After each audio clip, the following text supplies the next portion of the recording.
Hey guys, welcome to week whatever on the Real DVD Watchers on Wednesdays as always. It's me, Tom. The movie that I have chosen to review today is, I'm going to say, it's one of my favorite movies of all time, so you're about to hear a really heavily biased review. But regardless, so I recommend seeing this movie regardless of what you hear in this review because I just think everyone should see this movie. Even if you end up don't liking it, it is an experience all on its own. This movie's back from 1999. It's by one of my favorite foreign directors.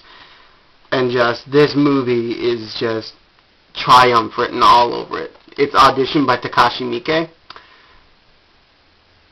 Just absolutely brilliant storytelling and direction and cinematic moments in this movie. This is just such a beautifully fucked up movie. Basically what happens is it starts off with this man losing his wife in the hospital. Then after 7 years, his son is now a teenager, and his son is like, maybe you should remarry now. Maybe enough time has passed. But the father, I forget what his name is, but Barao Ishibashi, one of my favorite Asian actors, plays him. And so he decides, he doesn't really want to dive right into the dating world because he's not sure how to go back into it. So his friend comes up with this idea that they're going to hold a fake audition for this movie called Tomorrow's Heroine, and then he picks 30 girls and he goes through these girls. But one night, when he's just reading through portfolios, he sees this one girl and he reads her story about how she used to be a ballerina, but then she had a hip injury, she had to give it up, and how that to her was like dying, and just he fell madly in love with her. And so in the audition, you first get to meet Asmi, which is her name, played by, oh god, what the hell's her name? Ishai Shina. I know I'm probably fucking up her name. And she's like this little meek little girl, but just there's something there. You can see it in both characters' eyes, and so then it becomes like this love story.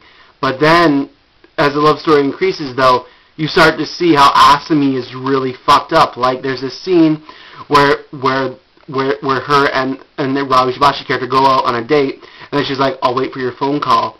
And then when he decides to call her, you see her just sitting there like this, hair all in front of her face, with this one bag sitting next to her, this great huge bag, and she's just waiting by the phone. And then all of a sudden, like, the phone starts to ring, it goes up by her face, and she just starts to slowly smile. And all of a sudden, you see the bag make this unearthly cry, and it just rolls. And then it starts to build and build. We start to see how more and more crazy Asami is, and how she has lied in her original audition. And all these people that apparently know her are either missing or dead.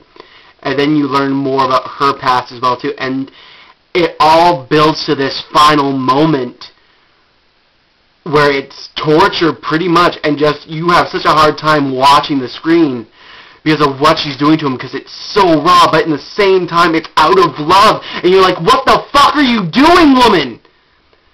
But still, it's absolutely brilliant, and just, to me, it is the best crafted Takashi Miike movie ever. And like, I'm a big fan of all his other works, like Ichi the Killer, great Yokai War, Sukiyaki Western Django is kind of meh.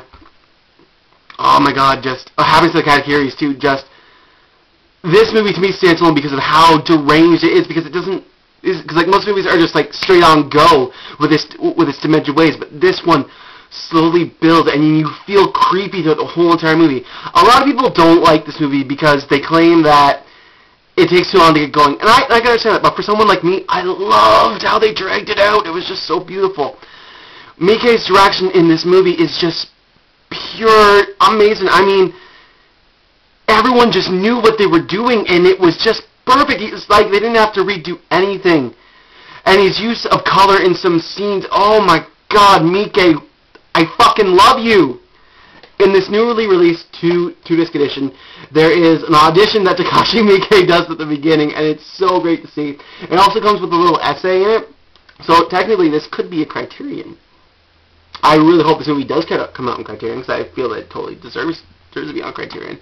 But nonetheless, though, guys, please check it out. It's Takashi Miike's Audition. it's just simply amazing, for lack of a better word. If I had to give this movie a rating out of 10, it would get a 10. Again, I say this very, very biasly because this is my favorite Takashi Miike film, but just for me, this is everything. It's so unique. It's so unique in its cruelty and in its storytelling that it stands out alone. Like, out of all movies I've ever seen, it's a standout movie.